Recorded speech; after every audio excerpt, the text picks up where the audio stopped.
Ladies and gentlemen, the President of the United States and Mrs. Bush, accompanied by Secretary of Education, Cavazos.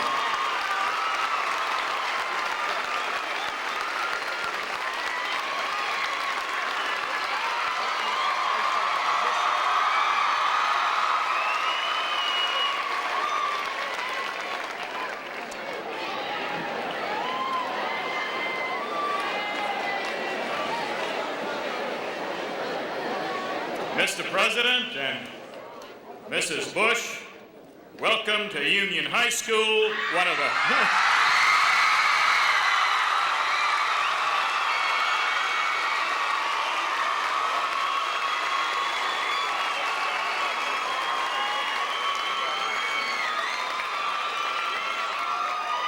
You didn't let me finish the sentence. One of the finest high schools in America.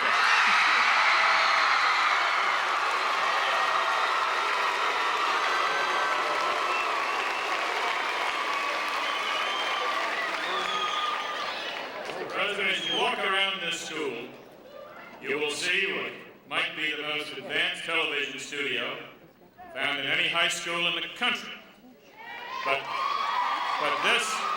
this complex audio-visual equipment is nothing, Mr. President. In honor of your visit, the students are building out by the parking lot an all-weather, computer-enhanced, high-tech horseshoe pit.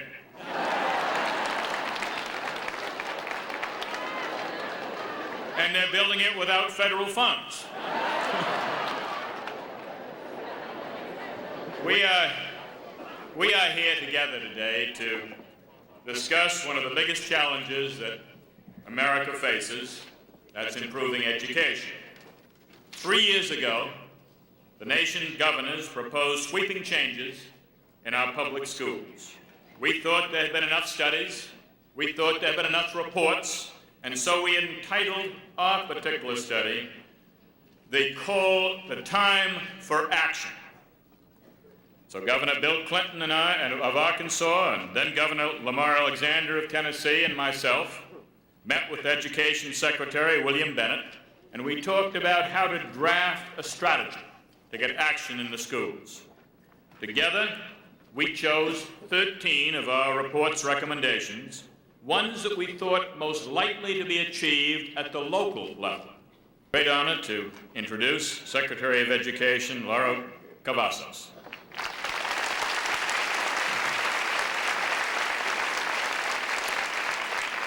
When first nominating him to become Education Secretary, former President Reagan called Dr. Cavazos the best fitted man for the job. It is now very easy to see why. Dr. Cavazos has proved himself in every area of education. He is a scholar with a bachelor's degree in zoology, a master's in cytology, and a doctorate in physiology. He has taught anatomy at the Medical College of Virginia and at Tufts University. He proved himself an administrator as dean of the Tufts School of Medicine for 5 years, and as a leader during his 10 years as president of Texas Tech University, located in what President Bush calls the New Peoria, Lubbock, Texas. Lubbock, excuse me. Ladies and gentlemen, it is my honor to introduce our Secretary of Education, Dr. Cavazos. Thank you very, very much. Thank you, Governor King. Mr. President, Ms. Bush, Governor King, Ms. Kane, ladies and gentlemen.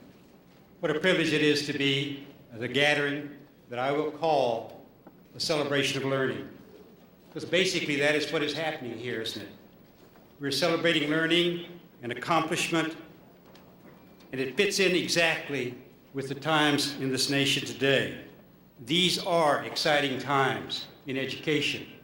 But you're aware, of course, that there also are trying times in our country in terms of its education and where it's going. And to hear from these four outstanding superintendents is truly heartwarming for an educator, because they're the examples, they're the kinds of things to introduce a friend of education, the education president, President George Bush. Thank you, sir. Just sit over here so you don't have to get a little better view.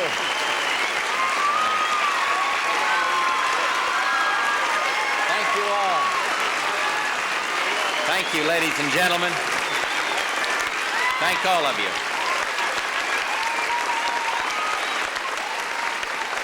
Thank you. Thank you very much. Please. Thank you very much, Secretary Cavazos. Dr. Cavazos is doing an outstanding job as our Secretary of Education, and I'm so pleased he came up here with me today. I want to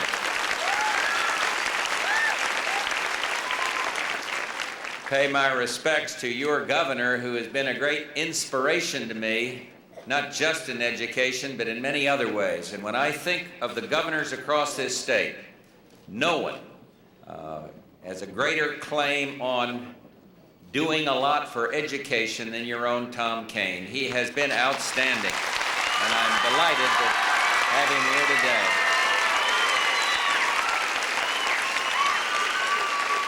I want to salute the three members of Congress who are here today and those who are actively involved. I know some are here who are actively participating in the political process, Democrats and Republican alike. You have a governor's race up here, and several of those candidates are with us, and I want to congratulate them and say to the young people here, I hope when you finish school and then go on and finish your education that you will save time for public service and participating in politics. So let's welcome those who are not only our members of Congress, but others who are so participating right here with us today.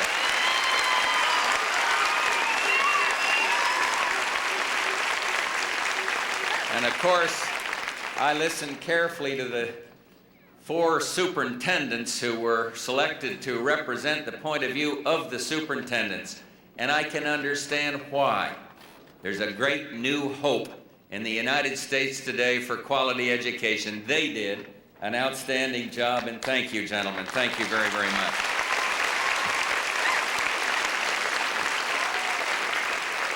Now, you can't help but when you come here and walking into the building or being here in the room, you can't help but feel that you don't really have to worry about the future of our young people. I see staunch advocates, met with some dedicated professionals and determined students who know what an education in America can be. And today is about excellence, and I'm told that the brightest and best achievers, many of them in the school level, are right here in this room, but it's also about hard work. And I wanted to mention a little visit we had on the corner with one of Union's own, Gina Marie Cisco. She wrote me a letter. It's a surprise I got the mail. It's the way it's working these days, but nevertheless, she said, I'm a resource room student for math and English, and I have a learning disability. And there are many kids like me. She goes on, and we all have to work harder than most kids. But she said, work harder than most kids. Union is showing you their best in intelligence, but Union also has the best in trying the hardest, like us kids in resource room.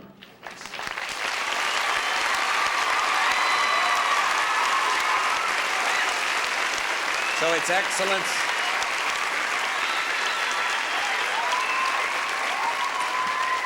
It's excellence, and it is hard work. I'm delighted that Barbara Bush is with me today, and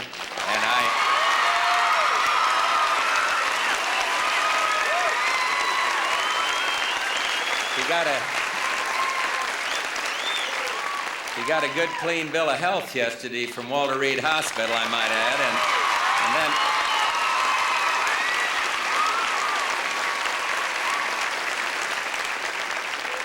But I'm taking another look at our doctor. He told her it's okay to kiss the dog.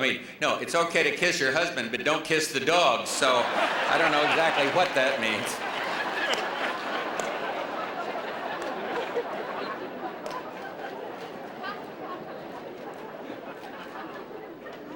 No, America can be the very best in education.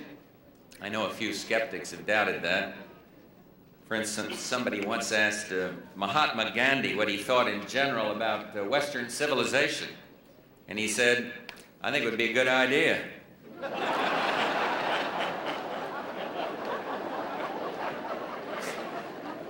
You know, this nation was founded by people who sought out unexplored frontiers.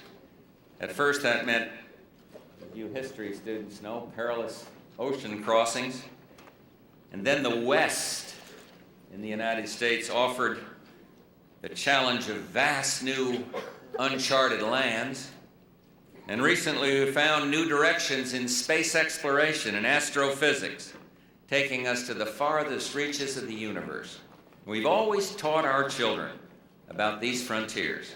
They're part of the American worldview, part of our idea of human progress, part of our picture of ourselves. But we must now draw the attention of a new generation to a larger, almost limitless horizon, the frontier of the mind. Our goal for education must be as ambitious as it's been for the West or for space or for any other American frontier. And we have a new manifest destiny to develop America's young minds to their fullest, because if we lose the mind and we lose the spirit of even one young person, we will have lost something precious forever. Many of our students are among the best in the world, and I'm told many right here in this room fit that description. But too many. Let's hear it for yourself. You got it.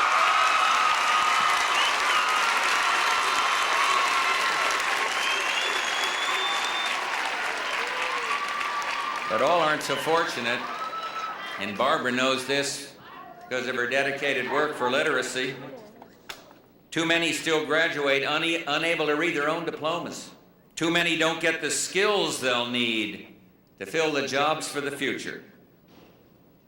But let's not forget that, as well, that there's a lot that's right about American education, and we heard from 4 superintendents that spelled that out loud and clear right here today. So how do we build on the good and eliminate the bad? The way to do it is with people like you in this room, through partnerships at the state level, with the National Governors Association, teachers, administrators, parents, private industry councils, local businesses, and then the students themselves.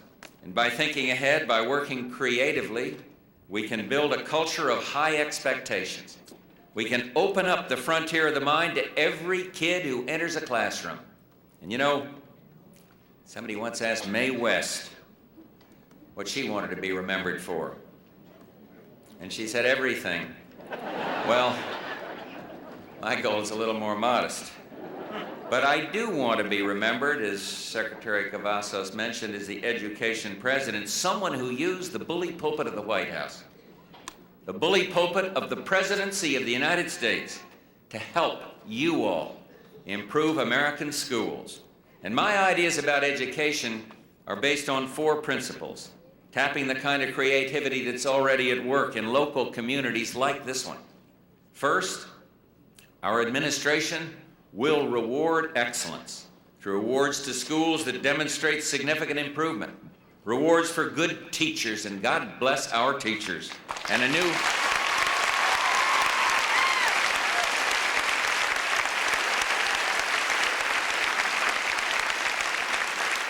new scholarship program for outstanding math and science students. Our schools have always recognized athletic excellence, and that's great, but it's also good to hear about groups like the Montrose Academic Booster Club and the Presidential Academic Fitness Awards, which reward excellence in scholarship. Some of those winners are with us today. And second, we want to promote flexibility and choice through magnet schools and by removing some of the over-regulation of education. And I listened to those superintendents as they called for regulatory simplification. We seek alternative certification for good people who want to teach, but are now kept out of the classroom by needless regulations.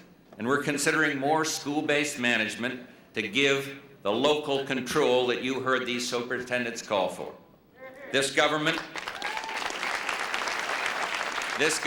will in no way, the Washington administration will in no way try to dictate curriculum. Let's not get too experimental. I worry that somebody's going to produce a new age Hamlet. And the famous oration will start like this: to be or what? We don't need to set the curriculum in Washington, D.C. It's better done right here. And third,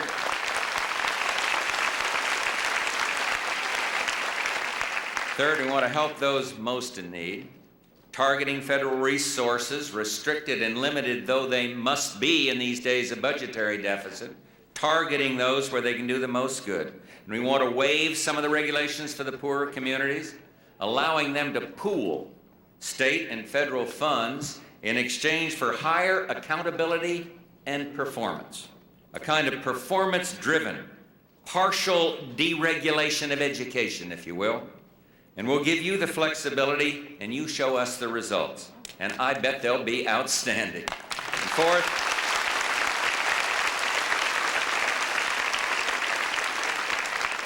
fourth, we need to promote accountability in education for everyone, and that means teachers, yes. We want to work with educators, how to objectively and fairly measure results.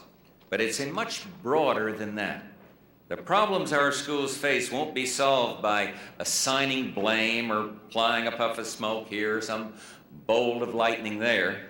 Only a united effort can lead to the kind of education reform that lasts. And this means that all of us are accountable for the quality of American schools.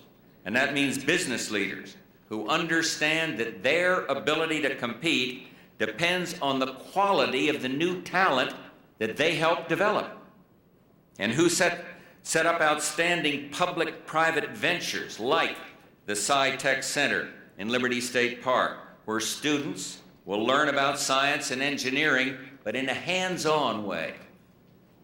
Accountability also extends to superintendents, who can create a clear mandate for improvement and gain support for their priorities, and parents who get involved through programs like Books and Beyond in Paramus, where reading at home to the kids has cut time in front of the TV by over 70%.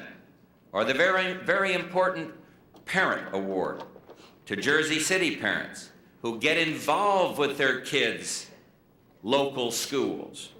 And there are other unexpected sources of untapped talent that can help improve our schools. In New York City, where thousands of volunteers are helping in hundreds of schools. My wife Barbara met with a group helping Cambodian children learn English. And while she was there, one older lady told Barbara how desperately lonely she had been until she volunteered. And her eyes filled up with tears, the memory, and her face lit up as she told Barbara, "I've never been lonely a day since." Helping others made this woman's life have so much more meaning. One need matches another, and a wonderful thing happens. You come up with an answer that money simply cannot buy. And that's one reason we need to rely less on the collective wallet and more on our collective will. A society that worships money or sees money as a cure for all that ails it is a society in peril. But we're not that kind of people, and we must do more than wish we had more to spend, because the challenge of education reform suggests something much more fundamental than money. As a nation, this may surprise you, but as a nation, we already spend $330 billion a year on education.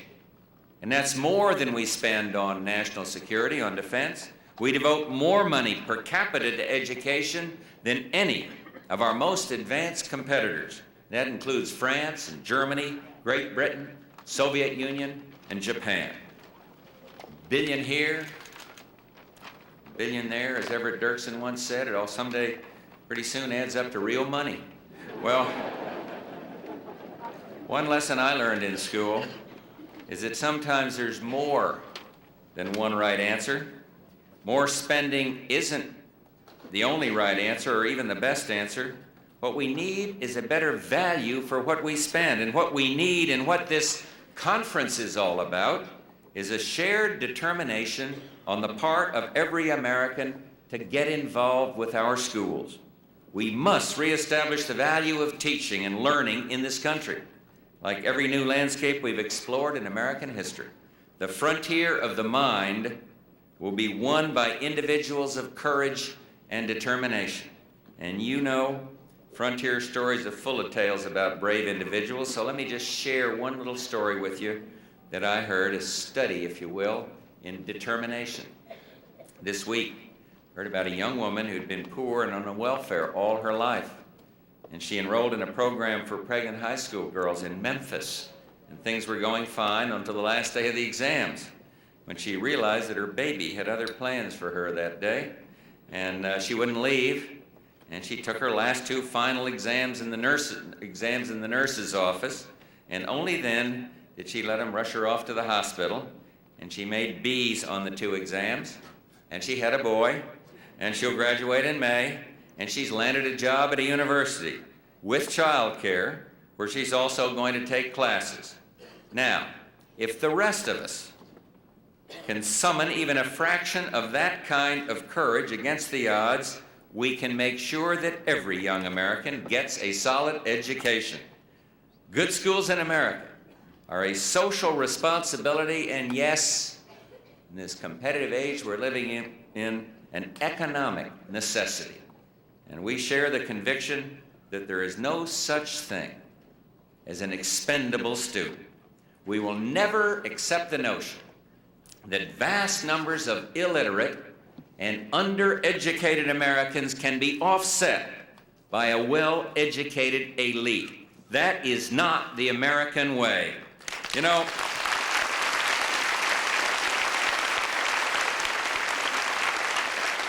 every young American deserves the best chance, and I'm asking you to join me in renewed determination to help this generation and every generation develop and triumph in the frontier of the mind. Thank you for what you are doing, and thank you for what you will do, and God bless you all, and God bless the United States of America. Thank you very much.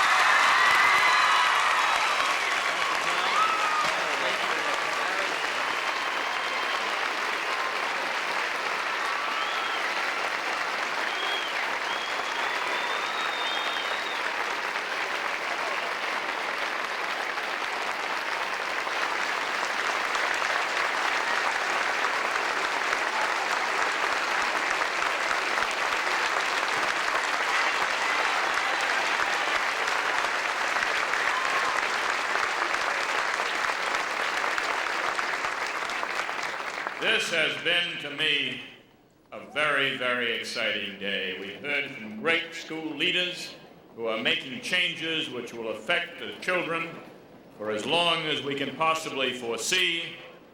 We've heard from Secretary Cavazos, a great education secretary, and for the first time in my political lifetime, we have a president who is going to lead the way in education.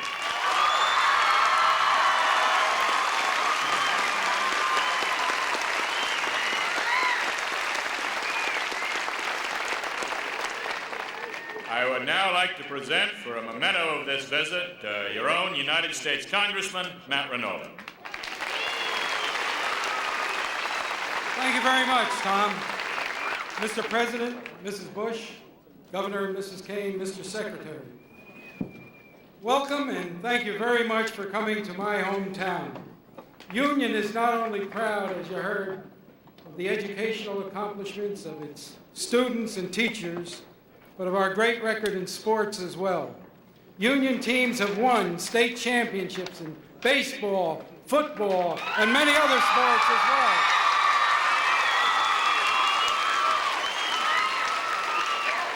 And Mr. President, we couldn't find your old first baseman's mitt from Yale, where you were captain and an All-American. But on behalf of the people that I represent in the Township of Union, I want to present you with a baseball cap, a glove, and a ball as a memento of this visit. And I'd like to read the inscription on the cap. It says, "Number 1 citizen, Union, New Jersey, 7th District."